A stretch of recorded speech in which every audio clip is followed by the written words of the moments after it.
Marcy, welcome to the podcast. One of the things that I think about constantly in this journey are the stories of people who have just massive resilience. When I look at the world, I think to myself, there are people whose stories need to be heard. Not that everyone's shouldn't be, but they're like, sometimes you just sit and I hear these unbelievably captivating moments of people's journey. And I just think to myself, my God, if this person can do it, anyone can. So first, thank you for being on the show. And I'm curious if for those who are listening today, why should they listen to our conversation? What are we going to bring to the table for them? Yeah, thank you so much for having me today. Really, my whole goal and mission is to reach as many people as I can possibly reach that are still struggling, that think that their circumstances and their life experiences have to define the rest of their life and their future. Yeah, it's funny because that's such this unbelievable shift that has to transpire, which I know we're going to kind of talk about some of the ways you've done that in your personal life. But let's kind of start at the beginning. Obviously, you grew up in a space and time in which kind of like out the gate, for lack of a better way to phrase it, you kind of have the world against you. Grew up in trauma, being born with a cleft lip and palate, this unbelievably dysregulated nervous system, chronic illness, addiction. I mean, it was just like one thing after another after another. When you think about your childhood, if you were to describe it in like one word, what word would you use? The first one that comes to mind is chaotic. What does that mean? It was from everything, from one end of the spectrum to the other. In every area of my life, everything was chaos. I never knew anything about feeling safe, what that felt like, what that looked like. There was no one around me that modeled that for me as a young person. So not only did I have my own medical issues, but our household was chaotic. My father was an active alcoholic. My mom was really young. We had no running water and no electricity for a while. It just complete chaos all the time. Yeah, I obviously resonate with that tremendously. It's something I've shared publicly many times. Chaos is one of those things too, where you don't even know it's happening, right? You don't even realize it's chaos until you see a normal family and you're like, wait a second, something here is off, and I would have to imagine just kind of the experience of that shapes you, right? It turns you into the person that you're going to become. Let's go into this a little bit deeper because I really want to create some structure and context that I think will be beneficial for people. Growing up with abnormalities or physical disformities, or even having them occur within childhood can really, really mess you up. As people know, my mother cut my finger off when I was a kid. It's discolored, multiple surgeries. It's all crooked. It's an odd looking thing. And the torturous sensation of that between like having to bear witness to it on a daily basis, the bullying, the making fun of, all of the things that come along with that really shaped your identity. Did you have a similar experience?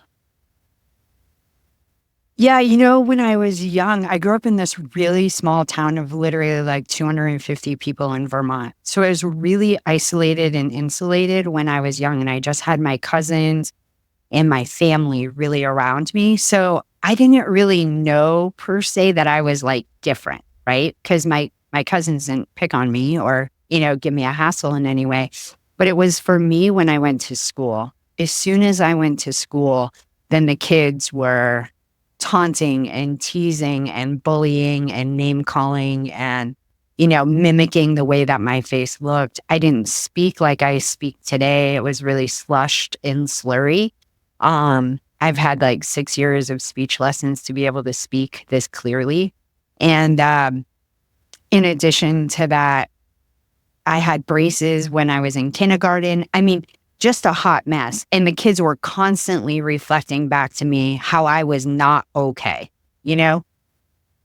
And yeah, and please feel free to extrapolate here and go deep and elaborate as much as you care to. I'm curious, like when you have those experiences and then you head into adolescence, did you have thoughts about the future that young and the impact that those experiences would have?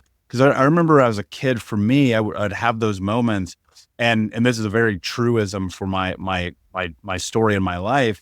I'd be like, I'm going to show these motherfuckers. Like, I just remember vividly having these thoughts. And I'm just wondering if that was ever a part of your story. If you were like, you know what, I'm going to show these people. And it may not be. I'm just curious if that happened to be a part of it.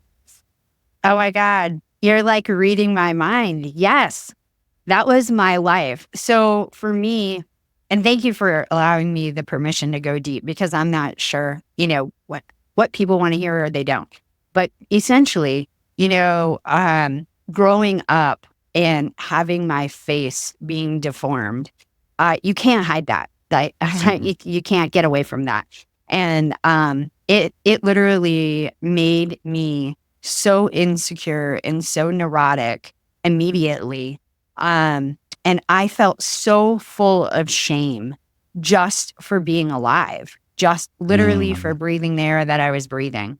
And I adopted all these beliefs about myself, that I wasn't worthy, that I wasn't lovable, that no one was ever going to love me, and that my life was going to be shit, really, from, now until forever, is what I thought as a kid, based on the way people were treating me and all of those belief systems that I adopted based on how I was being treated. And I was just like you. I got to this place where I figured out that if I could just be who people wanted me to be, i.e., if I could be funny, if I could be smart, if I could be really good at sports. So basically doing all these other things to garner accolades, attention, approval, then I was in the driver's seat. Right. So I was like, I'm going to show you. And that's been my motto my whole life. Like, tell me I can't do it. And right. And that's just a challenge for me. Yeah. And same, it's funny because that place, I remember one time, I don't know if I've ever told this story on here. One time there was this kid who was like the most popular kid in school. And, I was in high school at the turn of the millennium, and there were these JanSport backpacks.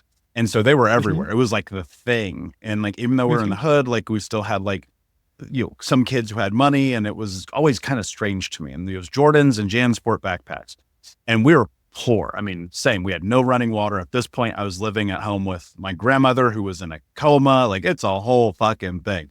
And I just was like, you know what?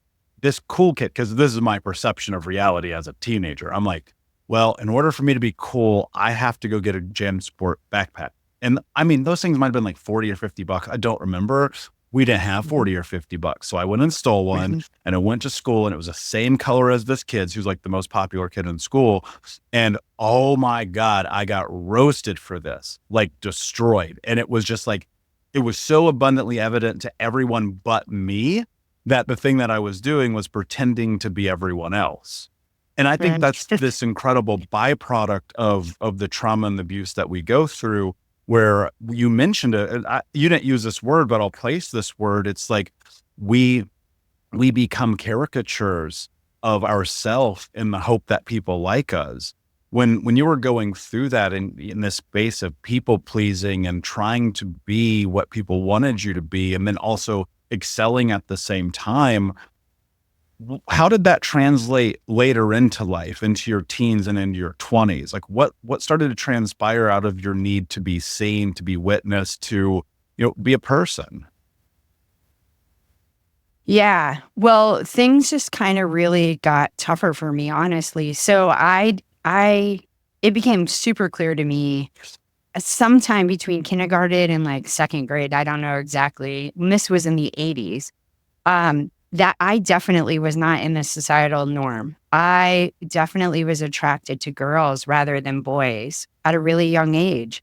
And so, in my family, we didn't have time to talk about feelings, thoughts, or any of it, right? It was survival. And no one had the capacity for my stuff, nor did I feel comfortable saying anything to anyone about what I was thinking and feeling. So it was just like, for me, that was like a gas bomb on the fire, right? That was already fueled of self-hatred, self-loathing, and all of these things. And so I'm trying to deal with the way that I feel. But again, this constant belief system of I'm not enough. I don't matter. I'm never going to be loved. All of these things are going on and I'm not safe to be who I am, right? It's not okay. I'm not okay. And so all of this is going on. So I found my place in sports. Sports saved my life for a really long time. And I was super committed as an athlete until I found drugs and alcohol. And when I found drugs and alcohol, I started dabbling with it like in middle school. But by high school, I really was like, okay, this is my thing. Like this alleviates me in a way that I never knew was possible. And I didn't even I couldn't name that I was needing to be alleviated. But boy, when I took my first drink, I was like, oh my God, this is why my dad's a drunk, right? Like this makes perfect sense why he goes to the bar instead of comes home.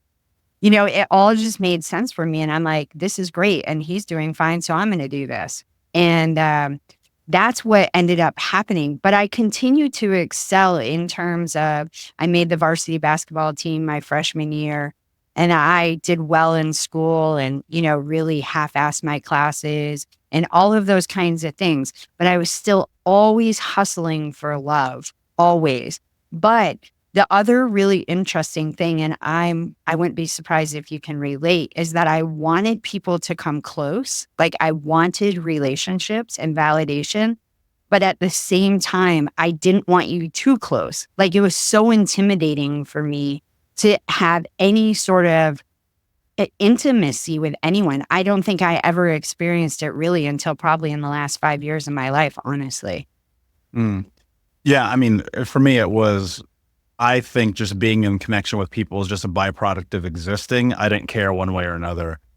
In fact, I will say this, I was so emotionally shut off as a kid and in my teens and even into my early 20s where, I mean, you could attempt to get close to me, but I was just a ghost, right? And I think the big part of that wasn't just growing up in this abusive household with drug addict, alcoholic parents and all of the physical and neglect things that happen, but it was also as looking at life as like, who cares? Like I really didn't care. And I didn't care if I lived, I didn't care if I died.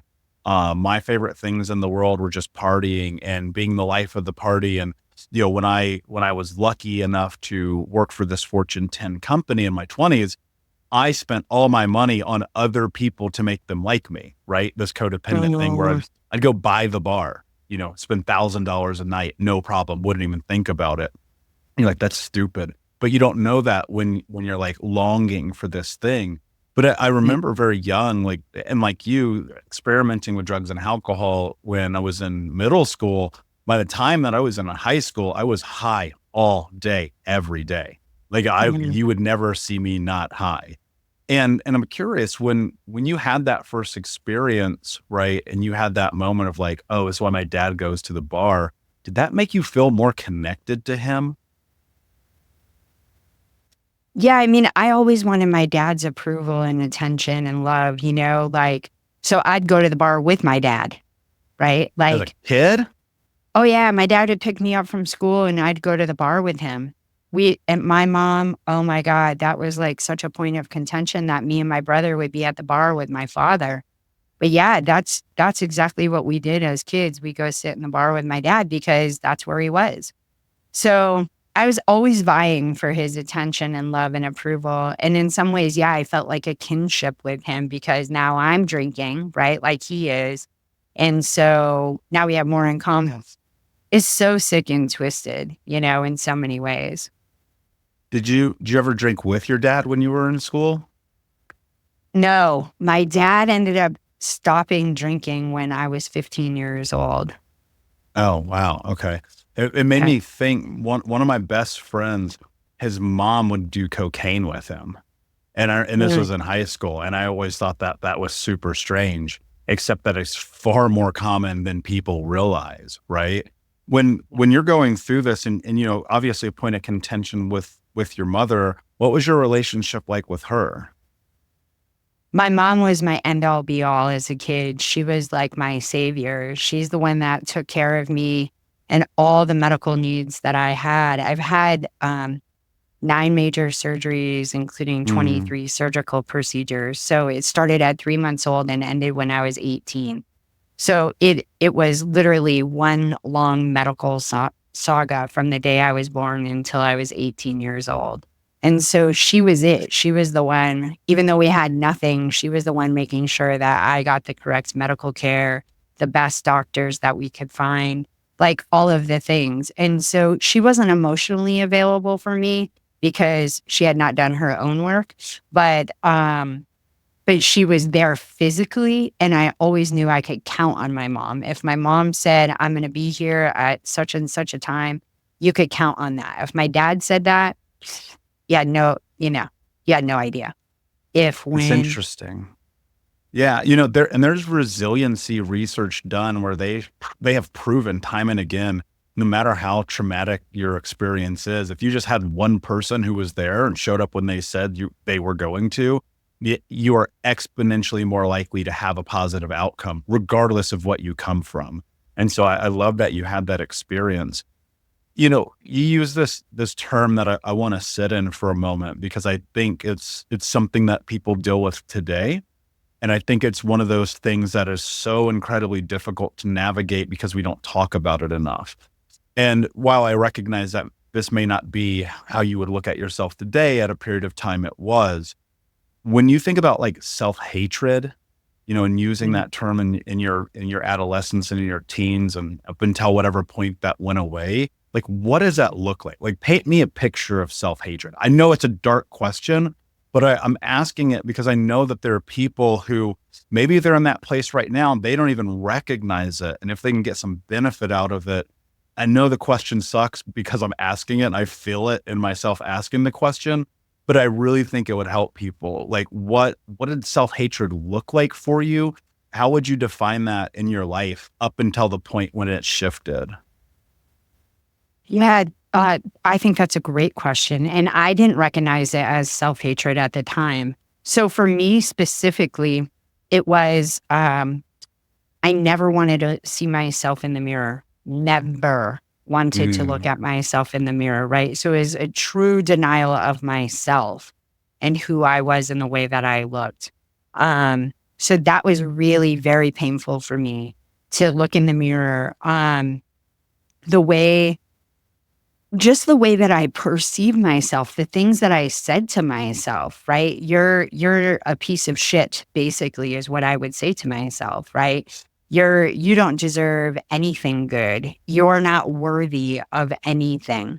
Anybody's love, anyone's attention, anyone's care or kindness, right? Those are the tapes that ran through my head all day, every day. Um, Hence why when I drank, it was like the tapes kind of, dulled out a little bit, faded. mm, yeah, that makes sense. And there's something about that too, where it's like we convince ourselves that that's true and it becomes a self-fulfilling prophecy. What what were some of the byproducts? Like I think about this a lot. Like what are the prices you had to pay due to your own self-hatred? Oh my gosh. Well, for me, um, my so I hated myself my whole life, right? I think it's fair to say also it just in my own behavior, right? Like the way that I treated my body, what I ate, um, whether or not I took care of myself, how I dressed, right? All of those things are an expression of how I feel about myself. And it's really clear to me that I hated myself, right? I did Right. not take good care of myself. Um, and so the for me, where things really hit the precipice for me was when I got into my car accident when I was a senior in high school. I got into a multi-fatality car accident and 3 people lost their lives that day. And and that's still difficult, right? Like that's still tender for me to say that out loud. Um, but that was like the icing on the cake for me, really. is when I got in that car accident. I was not legally responsible. I wasn't responsible in any way. I didn't get a traffic ticket, nothing. The other person pulled out in front of me and never saw me. But because I felt responsible for everyone and everything because I was so codependent, I assigned myself blame for that accident. And I woke up every day and I believed that I had killed 3 people. And that's what I told myself, literally. You've killed 3 people and you are a piece of shit and you don't deserve the air that is in your lungs and you don't deserve anything good in your life. And that was the track that I stayed on every single day for the next 10 years until I got clean and sober. And the only way I could manage that was drugs and alcohol. There was no talking about it or feeling about it. Like I was so, all the trauma I had experienced my whole life up until that point. Now you add the car accident on top of it and the catastrophic nature of the car accident. It was too much for my body. Like it was too much for me mentally, emotionally, and physically. And I was suicidal every day. I was hoping that tomorrow would be the day I didn't wake up. And that's where self-hatred led me, was literally to that place. And it was dark. Yeah. I mean, and you hear that and you go, of course. I mean, there's, at that age, I mean, at any age, obviously, but especially at that age, on top of everything you'd been through to that point, that's fuel onto the fire. That's just a whole other level. And in that darkness, here's the plus side of darkness. Eventually there has to be light, which I know that's something that we're going to get into. But I want to sit in this for a moment longer just because I know how important it is. Now, there's different things that happen in people's lives. And I'm not saying there has to be a car accident involving fatality. It could be something very small, right? But to a person listening right now, it could be monumental. And they hate themselves tremendously. And they go down the path of drugs and alcohol and sex and all of the things in the world to numb. And it's like that is a part of the human experience, to find any way possible to cope. And having those dark thoughts in your head, what I thought as I was growing up into my teens and 20s, very suicidal. Like, and I've shared this before, I tried to take my own life for the first time when I was 14. Like I was at 14, I was like, I am done with all of this. And I come to find you down a bottle of ibuprofen, you're probably just going to puke all night. And that's kind of what happened to me. And it could be just the resilience of my body at a young age to navigate it. But it was constant, more drugs, more alcohol, more women, more money, more everything in excess.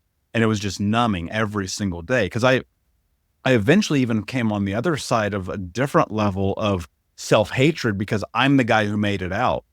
Right? When my 3 childhood best friends have been murdered, a ton of my friends are in prison. Even to this day, we're talking about 20 plus years since I've seen some of these guys and girls. And it's like I had self-hatred about being the one who made it out.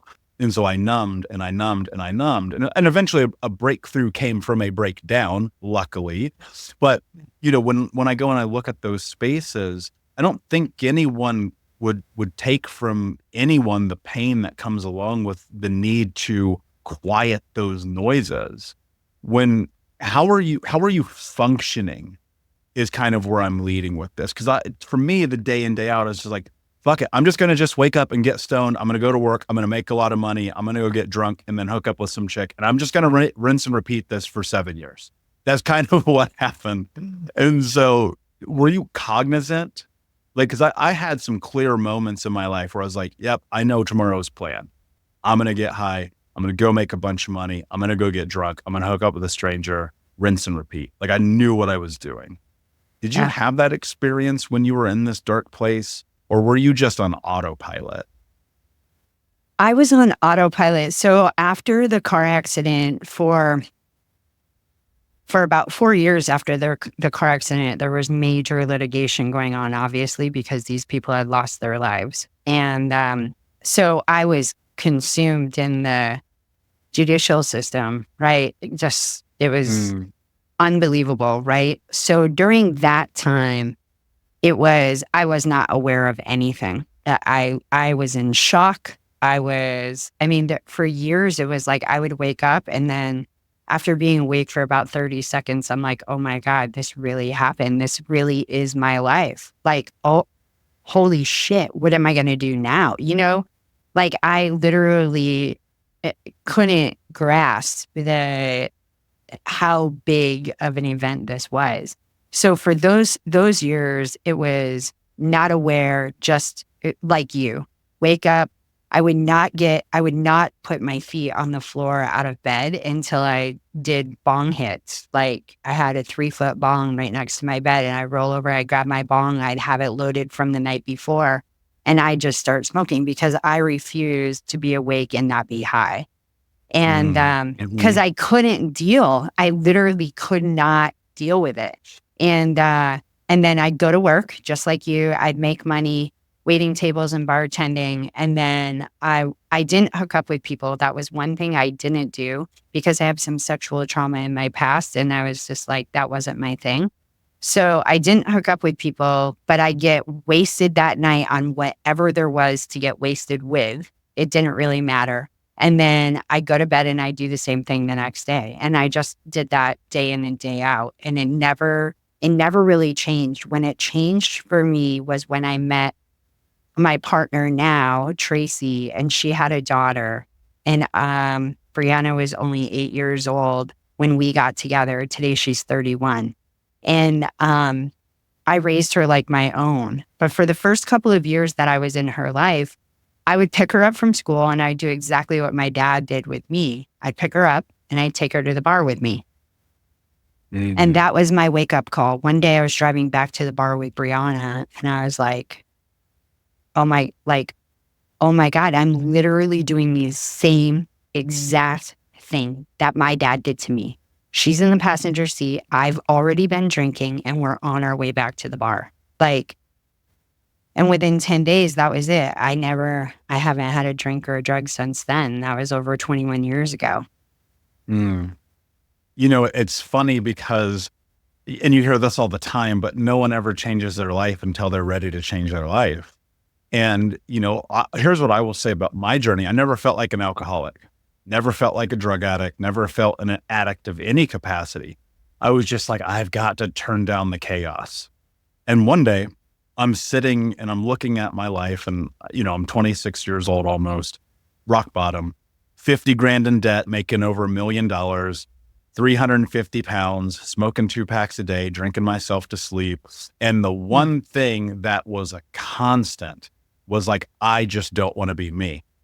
And as I'm laying in bed one day, I'm watching the CrossFit games and I'm eating chocolate cake and like being fucking morbidly obese and just watching these people. And I used to be an athlete. I played 4 sports. So I was a letterman, all those things. And I was just like, you are choosing this life. And it was like such a clear moment for me. And that's what I needed on top of a call with my brother telling me, don't talk to me ever again. You're not my brother. And I just kind of, destroyed my life in a lot of ways. And I sat and I remember vividly having this thought where I was like, you did this. And it wasn't me playing a victim any longer. Cause like the victim mentality to me is like, I'm going to keep doing the drugs. I'm going to keep doing the alcohol. I'm going to keep doing all these things and numb and blame the world and it's everybody's fault. And then you kind of go, I'm doing this. Like you just said, you're like, oh my God, I'm doing what my father did. Here's the part people don't understand though. Of course you would do what your father did. This is what you were taught. Right. Here's where it gets interesting though. Well, now what do you do? So tell me about this moment. I want to go into this for a second, a little bit deeper, because I think people have aha moments all the time in life. I think it's just part of the story. We're often having epiphanies. Most of the time people aren't doing anything with that information. Right. Why? I guess 2 parts. Why actually change? And then what did you do in that moment? Like what were the decisions? What were the thought processes? What were the shifts that you took?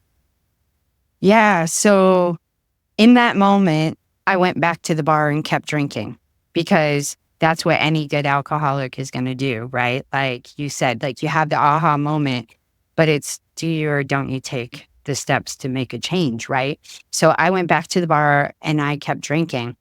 But I was at the end. I mean, I knew years and years before this that I had a serious problem with drugs and alcohol. Like, this was not a new epiphany for me. But when Mm. I was inflicting pain on another human being and I knew how that pain felt, it was like I couldn't be in denial about that anymore. I could deny, all of these other things that I was functioning, not hurting other people, all of this nonsense, right? But I couldn't deny when I remembered being a little girl at 8 years old, what it was like, right? When I had to go to the bar with my father if I wanted to see him that day. And Mm. I don't, over the next couple of days, I drank more than I had ever drank. And, which was nearly impossible. I don't know how you could drink more than I was drinking because I never stopped drinking. Literally, if I was awake, I was drinking. And, but I was consuming even more quantity because it was like, I knew, right? I knew my gig was up.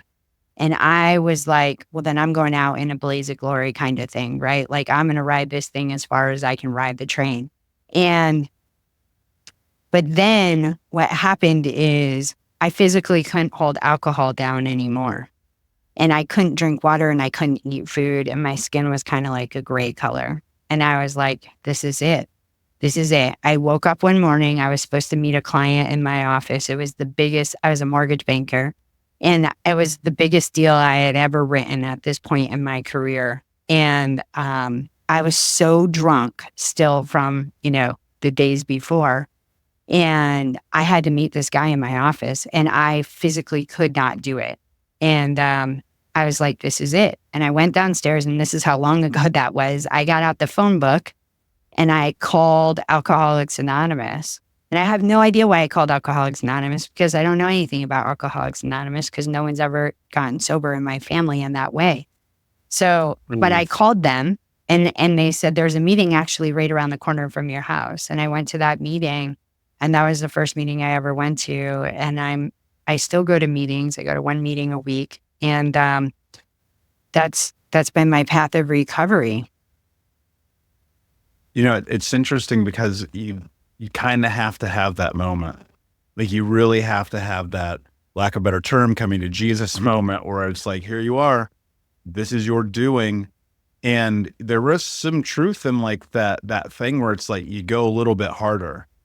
Part of it, I'm curious if part of that was still in alignment with the thoughts of suicide that you had, where you're like, I'm better off not living. I'm wondering how much of those last couple of days before sobriety were trying to tip the scales of that self-hatred. Yeah. I mean, like I said, really, for me, self-hatred didn't leave me until probably, gosh, maybe it was when I went to the Meadows. That was 2009.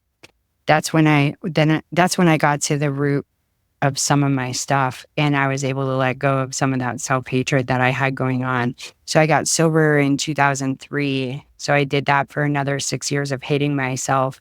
So yeah, absolutely. That was all tied up. I never really cared if I were going to wake up the next day or I wasn't. Like, that was not of concern to me at all at that time because I just had so much baggage. Yeah. What were the discoveries that you made about yourself that allowed you to move through this? When I think back to my journey, I realized that so many of the thoughts that I had about why I didn't matter, why I wasn't important, why I was unlovable, all those things had entirely come from my parents, almost Okay. exclusively. Right. My parents are arguably, and I say this understanding like they had never done their work, but my God, they fucked up my family really fucked my family up, is how I like to put it. Yeah, yeah. And by a byproduct of that, it required me to do this deep sense of internal work. And the place that I landed in two things. One, and you hear this all the time, but until you embody it, it doesn't really hold true. One, that wasn't my fault. None of the shit, my mom cutting my finger off, the abuse in childhood, the being homeless and poverty strict, not on me. And then two, which is one of the things that even to this day that I'm still like always attacking, it's like, you can do this. And those were the two things that kind of like transpired in that, which helped me shed this place of a tremendous lack of confidence to now being incredibly confident. And, that's one of the biggest things that I help coach people in. It's like, if you hate yourself, I can help. Like, let's go. I know that world better than most, right? I know how to actually build confidence after trauma, which is the thing we're all seeking. I'm curious for you, like, what were the discoveries that you were making about yourself that helped you not only navigate, but get rid of that self-hatred? Yeah, I mean, a lot of it was becoming aware of what it was what stories I was living in perpetually, right? I was letting these stories from my childhood run my life. I'm not good enough. I'm not worthy. I'm not lovable. I don't deserve, right? All of that stuff, even though I wasn't going through my day every day and saying these things out loud to myself, those were like the windows in the background running on your computer screen, right? That was the subconscious mind telling me and running my life, because I was still pushing people away, still making decisions that were to really masquerade my feelings and not deal with what I was feeling emotionally. Even though I was going to therapy 3 times a week and going to a meeting every single day and doing all of these things, I still wasn't getting in there. And so what ended up transpiring out of all of that is that I figured out that, just kind of like you, right? It's like I believe you have to name it to heal it, right? You can't. In my family, everything got swept under the rug. Everything, right? Mm-hmm. It didn't matter what happened. It just got swept under the rug and nobody talked about it. And so going back and saying, no, my father was an alcoholic. And by him being an alcoholic, this caused me to feel X, Y, and Z, right?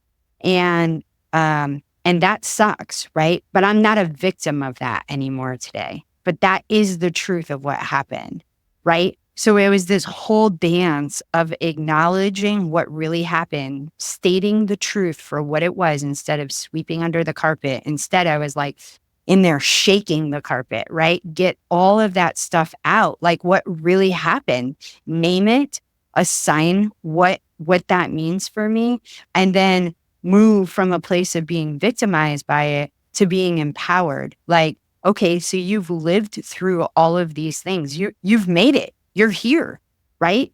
So it's your choice if you want to continue to torture yourself by those experiences, or if you're going to move forward.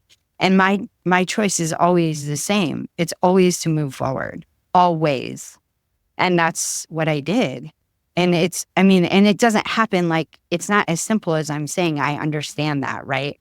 This takes time, and you've got to do the work. But if you get in there and you do the work and you uncover the beliefs, then that's absolutely where the transformation happens. Mm-hmm. Yeah, well, it's an acknowledgement. I mean, that's always the first step. If you're hiding from this truth, you're fucked. And they always say the truth will set you free. And it's not a thing that people say in passing, like it's real. I mean, I think about 5 panic attacks a day and being crippled and not being able to navigate the world and having to get high to like offset being drunk, and then having to like do all this shit just to like make it through the day. And then it was like, okay, wait a second, hold on. Maybe the thing that I need to do is talk about the truth. I didn't tell anyone. I mean, I had a girlfriend that I was with for almost 7 years. She didn't know what happened to my finger. It's like, imagine that, keeping that secret, right? Oh. Keeping all these secrets, and people are so afraid because of the shame and the guilt of the truth that they get trapped in it. And here's what's interesting too. Some people are going to judge you for the truth. Some people are going to say, you know what, you fucking suck. How dare you took that child to a bar? You're just like your dad. You're a loser. Like all that. Like, yep. You don't get to control people's opinion of you. Fine. So be it. But what you're in front of is this place where it's like, are you willing to let go of all the things that have kept you in this moment? Because once you do that and you acknowledge it, that's where freedom begins. Obviously, I know one of the big things that you've been able to do very similarly to me is transform that trauma into triumph and actually go and be of service. Where did the inspiration for you come from to be someone who supports other people, to be a mentor and a coach and a guide and a leader? And not only where did it come from, but why?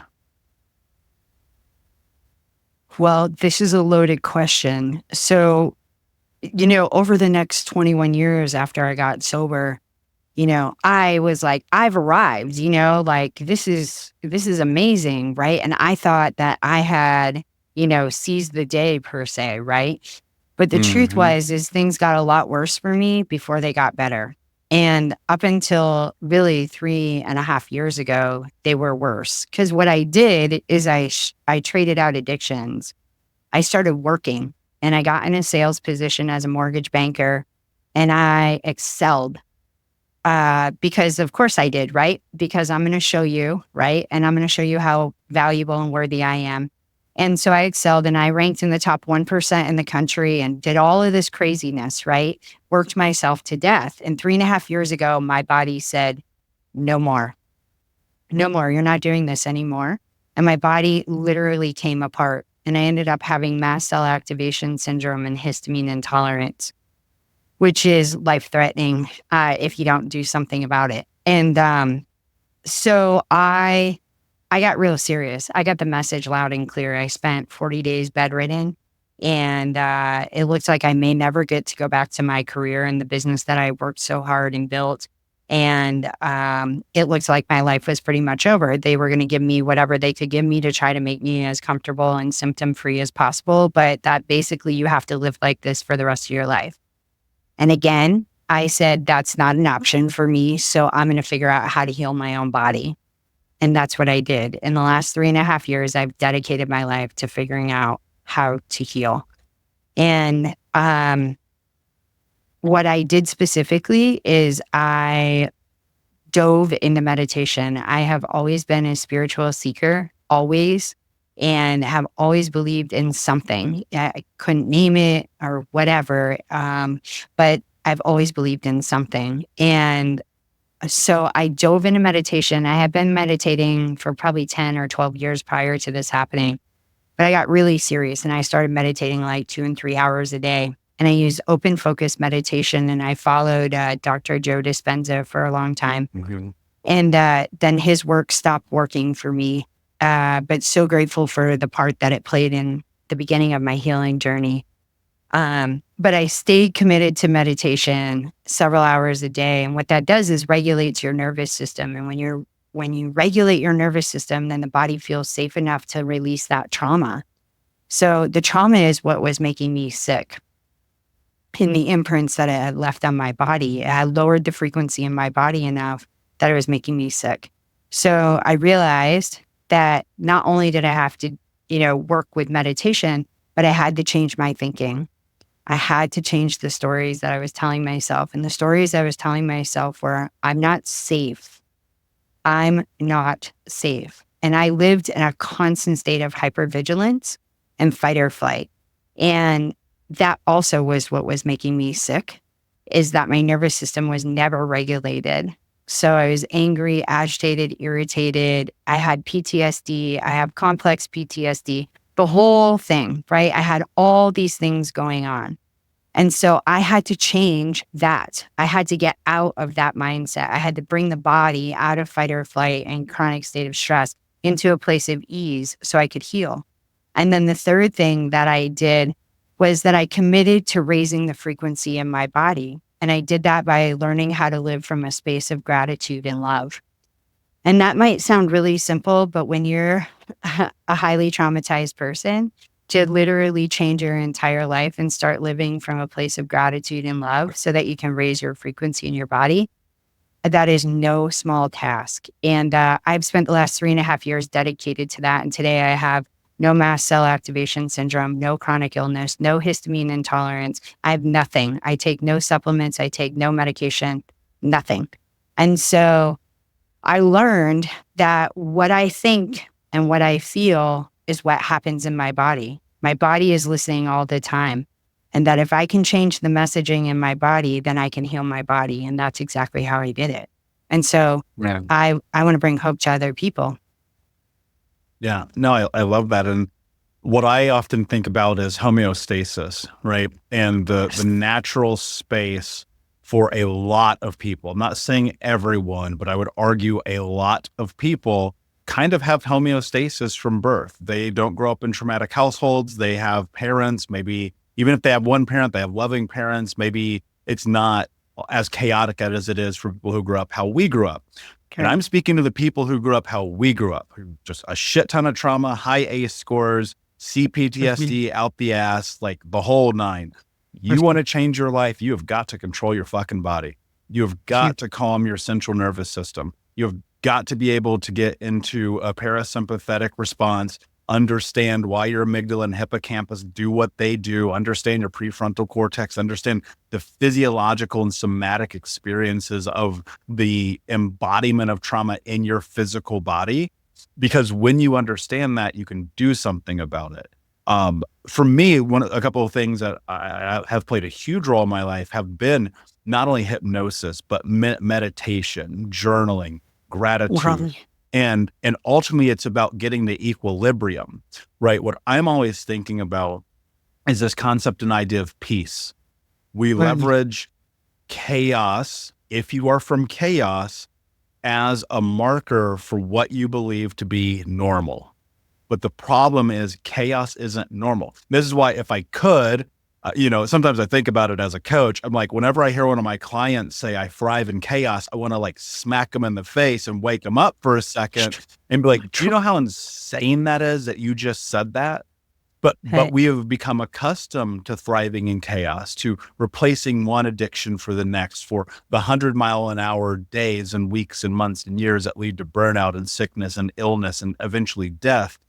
Depending on, and this is important, people need to understand this, depending on where you fall into the ACE survey, and if you haven't done this, adverse childhood experiences, you can go to thinkunbroken.com to do this survey. Depending on the number of questions you answer yes, you're talking about 20 years off your lifespan easily because of growing up in a trauma state. So anything that you can do to get to a place of peace, equanimity, equilibrium, homeostasis, that is your responsibility. And you have to be able to leverage that. I'm curious from a coaching perspective, how are you helping people? Like, what are you bringing to the table and who are the people who are coming to work with you? Yeah. So from a coaching place, I basically walk people through exactly what I did to be able to heal their body.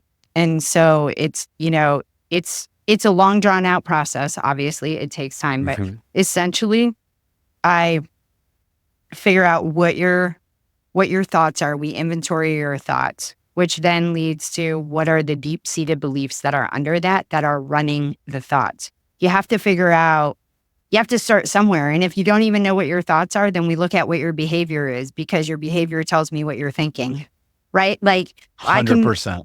I can meet you wherever you are on that spectrum. Like, I don't really care where you're at, but where we got to get to is what you believe and figure out where that's at. And we got to change the beliefs so that we can change the thoughts, so we can change the feelings, so we can change the behavior, right? And we work through that. And then we simultaneously work on learning how to be embodied, right? Most people are not embodied who have come from a trauma-filled background. They don't even know how to be in their body. And if you're ever going to regulate your nervous system long-term, you have to learn how to be embodied.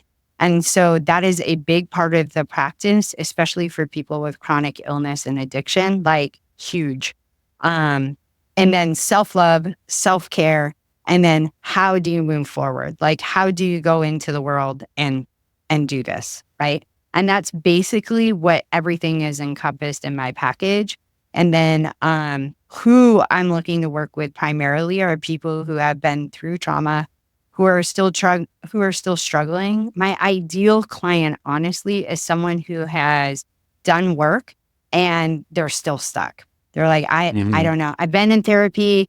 It's not working. I've been to 9 naturopaths, 500 Western medicine doctors, and I'm still sick. And I don't know why I'm still sick. That the person who's been in recovery for 10 years, but weighs 350 pounds.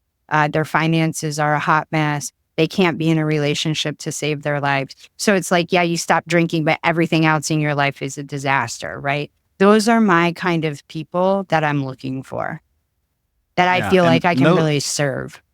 yeah, because you've been that person, right? Yes. And that's the thing people have to understand. And that's what I always try to tell people too. And it's funny because people sometimes ask me, why do you have other coaches on this show? I'm like, I can't fucking help everybody. There's 8 billion people on the planet. There's way more fucked up people than there's just me, right? Totally. And so like, I think about that all the time. And ultimately, we are as the individual, and even those who are listening who maybe they don't want to be a coach and that's never going to be a part of their journey. They don't want to be a mentor. They just want to fix their own life. I'm like, you should. It is Yes. your responsibility as the individual to fix your own life. And, there are little things that you can do. Obviously, you get huge benefits out of podcasts and conversations like this. You have to go work with somebody. You just do it. Because I promise you, I never would have imagined I would have invested the amount of money I've invested in myself, have the coaches and mentors that I've had, done the work that I've done. If I could do it alone, I would have saved a ton of money, a ton of time, and a ton of effort, but my life wouldn't be different. And that's one thing people really need to understand. If people do want to reach out with you to learn more, where do they do that? We'll put everything in the show notes for them because my last name is part of my website and most people misspell it. So it's just easier if you look in the show notes. Yeah. Spell it out for us anyway. Okay. It's LANGLOIS.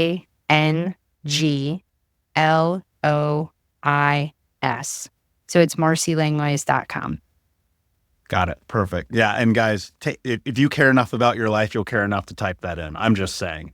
With that said, my friend, before I ask you my last question, just want to give you gratitude and say thank you for being here in your journey. Obviously, I resonate tremendously. And I can't help but think it's like, this process that we're in is a very human process. And we all have the power and the ability to really transform this trauma to triumph. It does not have to be what it is today, but if you don't do the work, it's not going to change. My last question for you, what does it mean to you to be unbroken? This is such a great question. I think for me, what it means to be unbroken is simply to be who I am, like fully, right?